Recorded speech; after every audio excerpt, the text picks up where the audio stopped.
যে ভুল করেছি আমি সে ভুলের হয় না ক্ষমা, সে ভুলের হয় না ক্ষমা।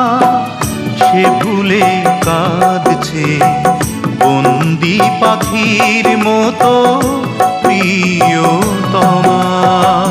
যে ভুল করেছি আমি সে ভুলের হয় না ক্ষমা, সে ভুলের হয় না ক্ষমা।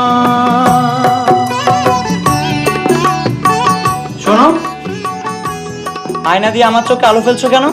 আলো ফেলছি তোমার চোখে না তো। তাহলে কি করছিলে? আমার এই সুন্দর চেহারাটা বারবার আয়নায় দেখছিলাম। তোমাকে সাবধান করে দিচ্ছি চঞ্চলা, আর একবার যদি আমার সাথে ইয়ার্কি করো তোমার বাবাকে কিন্তু সবকিছু বলে দেবে।